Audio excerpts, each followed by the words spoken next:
This is Jarrod Horak, and I'm back with my second video this week. I just took a look at the Silver Bullet Day Stakes from Fairgrounds, a Kentucky Oaks Points race. In this video, I'm going to take a look at the Lecomte Stakes, a road to the 2023 Kentucky Derby Points race. 20 points for the win, 8 for second, 6 for third, 4 for fourth, and then 2 for finishing fifth. Now, if you're interested in my full card analysis, you can head on over to therunawayhorse.com. You will find those full cards on my sales page. Each day that Santa Anita Park runs, you can purchase individual full cards, weekly and weekend packages, or the entire meet. Check out therunawayhorse.com on my sales page for more information. Let's just dive right into the analysis of this race, and we're going to be doing the 14th race at Fairgrounds. It's going to be the Grade 3 $200,000 Lecomte Stakes for 3-year-olds, a mile and a 16th on the main track. Scheduled post time, 7:30 p.m. Eastern Time. Echo again, looks like the possibility that he's able to get out there and control the pace, and we'll have to see if it plays out that way as he breaks from the inside post, and he's shown decent early pressing speed in all 3 of his starts. This one is a Steve Asmussen trainee, and Gunrunner is the sire, and in his career debut he looked outstanding. He got out there, he controlled the pace, and he won by almost 7 lengths, and he was a heavy favorite that day. Second time out, the Grade 3 Iroquois Stakes, post 9 in a 9-horse field. The pace was lively. He was sitting 5th early, but only about 2 lengths back, and then he made a move towards the lead. And as I said, they were going at a pretty good clip. So he was making a stalking move into some lively fractions, and he just didn't have anything left for the drive. He was 7th, beaten 14 lengths. Did run a better race in the Springboard Mile last time. That was a 2-turn 1-mile race, and from the inside post, he was able to get out there and set the pace. Pace was fairly lively. But he couldn't hold it together. Again, he finished 3rd, beaten more than 4 lengths, and he was well clear of the rest that day. Not an awful effort, but I thought that Giant Mischief, the second one, was my top choice. He ran second, and he had all kinds of trouble. I thought he could have possibly made a run at the win that day, and Echo, again, was just clear of the rest in 3rd. None of the others really did much running, and I'm not sure how the overall strength of the Springboard Mile but Echo, again, is going to be a pace factor in here from that inside post. Denington is the 2, adding blinkers for trainer Kenny McPeak. He run 6 times with a win, a 2nd, and a 3rd. Broke his maiden in the slop at Churchill Downs on October 30th. And then in the Kentucky Jockey Club Stakes, Instant Coffee also entered here, ended up winning that one. Curly Jack was 2nd. Haystrike was 3rd. Denington was 5th, beaten a length and a half. So other than Instant Coffee in that Kentucky Jockey Club, he was clearly best with a wide trip. The others, you could kind of throw a blanket over him, and Denington was one of those horses. He's going to try to save some ground in here, and he's going to try to rally in the stretch. Bromley is the next one, and he's 5-1 morning line. Certainly hasn't done anything wrong. Churchill Downs 6.5 furlong debut, and that was on a fast track, and he was able to track from 2nd and win nicely by a length and a half. Just a professional effort. Turfway Park on an all-weather surface at 6 furlongs last time. Again, very professional. He stalked the pace from mid-pack, won by a length and a half. Did earn a better speed rating last time, and now he's going to go 2 sprints to a route, and he's also going to be going from all-weather to dirt in here. Paid $450,000 for him. Mastery is the sire. Malibu Moon is the dam sire, and there could be a little upside in here, but we're going to see where he fits around 2 turns in the stakes ranks. Confidence Game for trainer Keith DeSormo is the next one. This one is a Candy Ride colt, and he's run 5 times with 2 wins, a 2nd, and a 3rd. So he's run well in 4 of his starts. Unfortunately, his only stakes start was his weakest effort, but we will give him the benefit of the doubt there. He was 3rd, beaten 13 lengths in his debut at 6 furlongs. Dueled on the lead and broke his maiden by 5 lengths second time out. So then first start against winners was also his first start around 2 turns in that Iroquois, and he made a middle move from an outer post, stalking wide. He ended up finishing 5th in that 9-horse field. Back in Optional Claiming Company in his last pair, he was 2nd behind a runaway winner. That was on October 12th at Keeneland at a mile and a 16th. And then last time out, Churchill Downs at a mile and a 16th. He got out there, he controlled the pace, and he held on by a half length. Solid enough effort. He did set some decent fractions that day. So he's one that he has that early pressing versatility, and I can see Echo again going to the lead, and I can see Confidence Game sitting in 2nd, and if that one tires, he could be the one to catch turning for home. Tapit's Conquest is also cross-entered in an allowance race at Fairgrounds, race 9 on Saturday. So he's entered in that race, and then he's also entered in this race. And whichever race he runs in, this will be his first start since October. In his career debut last September, it was a good effort from post 2 within a 9-horse field at 7 furlongs. Again, I've talked about that 7 furlong distance, never easy to win in your debut running at that specialty extended sprint distance. But he rallied from 6th and he finished 2nd, beaten a half length. Solid effort. He was 16-1 and he was very well meant second time out. They made him the favorite when he stretched out from 7 furlongs to a mile in the 16th, going from Saratoga to Churchill Downs on October 1st.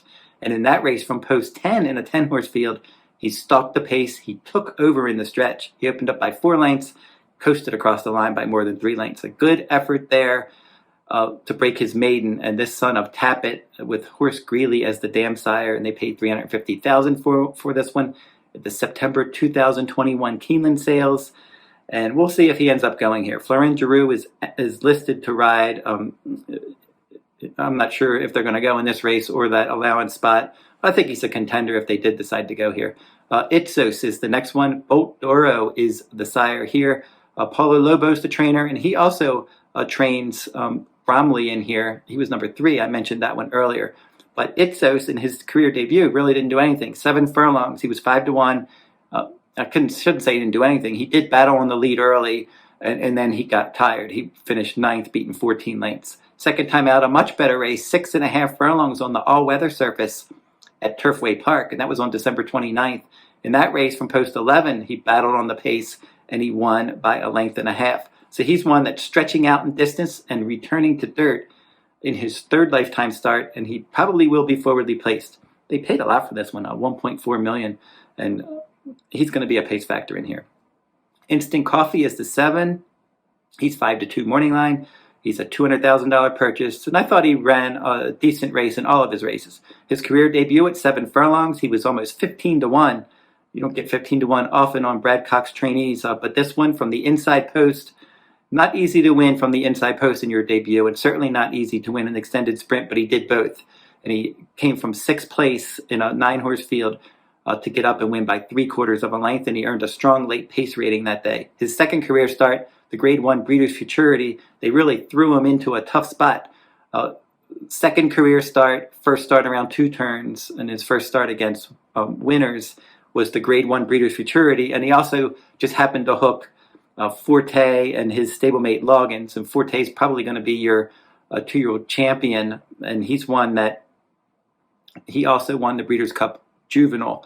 So Forte, very talented. I think he won 3 Grade 1s for trainer Todd Pletcher in 2022. Loggins is a stablemate of Instant Coffee for trainer Brad Cox, and he was well clear of the rest. And Forte, if not the best 2-year-old last year, was one of the best. And Loggins, off of that effort and then his career debut, certainly a very talented horse as well. So he faced some good horses second time out, and he was not embarrassed at all. Ended up finishing 4th, beaten 7 lengths, and he just missed 3rd place by a head. And then last time, the Grade 2 Kentucky Jockey Club Stakes, in that race, he had post 8 in a 9-horse field. He was just hung out wide throughout. Reminded me a little bit of like Nest's effort, if you can remember that one from the Demoiselle Stakes, when Nest was just so wide in that 1 1/8 race when she was a 2-year-old, that Grade 2 at a 1 1/8, and she was just hung out there wide throughout, and she won it anyway. Instant Coffee kind of did that in that Kentucky Jockey Club Stakes. He was just so wide throughout. There wasn't much pace going on, and he showed a lot of determination to win that one by 1.25 lengths. He was certainly best that day as the favorite, no doubt about that, and they were bunched up behind him. Certainly, he's one that I think has a good shot in here from off the pace if he can get enough pace help. Finally, number 8, 2 Phils. This one, he's 3 for 5 lifetime. He had back-to-back wins, Canterbury, Colonial Downs in his maiden win, then Canterbury in a little stakes race. They were both sprint races last year. And then the Breeders' Futurity at Keeneland, he was 7th, beaten 10 lengths, but he was hung out in post 12. He was wide. You can probably give him a bit of an excuse there. And then the Street Scent Stakes last time on a wet track, he put it all together. He stalked the pace, and he won by more than 5 lengths, and he earned a decent speed rating. So now from the outside post, he's probably going to try to attack from that outside post. And we'll see if he can put 2 together and run 2 good back-to-back efforts. But he's had plenty of time between starts, so I'm not concerned about a regression here. So I think the key could be where Tapit's Conquest goes. I think he's a contender if they do go here, and he would offer more value than his stablemate. But since I'm just not sure which race he's going to go in, I'm going to make number 7, Instant Coffee, my top choice. He was my top choice in the Kentucky Jockey Club. Much the best there. Didn't earn a flashy speed rating, but that was a slow early, fast late event, and he was wide throughout from an outer post.